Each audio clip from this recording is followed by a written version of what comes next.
Business School. And that's really the beginning of my witness testimony per se, because what had been going on was all my life since I was a small child, I knew there had to be a real meaning and purpose to life. And I thought that someday when I was older, I would come into the real meaning and purpose of life. And as a small child, I thought it had to do with knowing God and living for God. And I honestly thought that at my bar mitzvah, which is the ceremony when the boy is 13 years of age, it's sort of like the Catholic confirmation, I thought the veil would drop and I would enter into a personal relationship with God, and that would be the meaning of my life. And but then my bar mitzvah came, and the day came and went, and that hadn't happened. And it was actually, as a result, one of the saddest days of my childhood.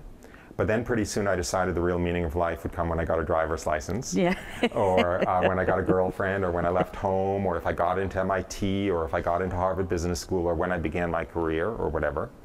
But here I was already more successful in worldly terms than I ever expected to be, being a professor at Harvard Business School.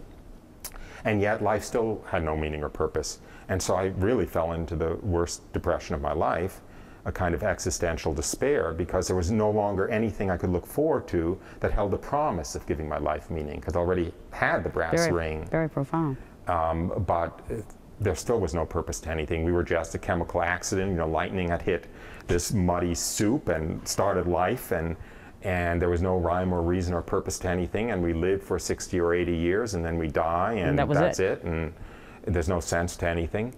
And so it was really this pretty dark period. And it was in that state, I was walking in nature early one morning. I was on Cape Cod in the low pine woods behind the sand dunes in a nature preserve where there was no one around. I was just lost in my thoughts.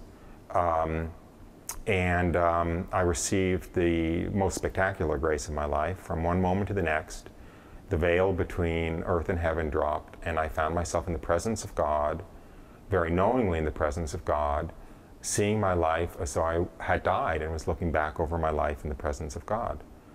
And I saw in an instant how I would feel about everything after I died. And I saw what I would be happy about and what I would wish I had done differently. I saw that my two greatest regrets when I died would be, number one, all of the time and energy I had wasted worrying about not being loved, when every moment of my existence was held in an ocean of love, greater than I ever imagined could exist, coming from this all-knowing, all-loving God. And the other great regret would be every hour that I wasted doing nothing of value in the eyes of heaven. Remember, I was trained in selfishness. I was a professor of marketing at Harvard Business School. I thought of everything in terms of cost-benefit analysis and maximizing net present value and everything. And here I realized all of a sudden that it's as though I were a child playing for Monopoly money when I could have been playing for real gold coins.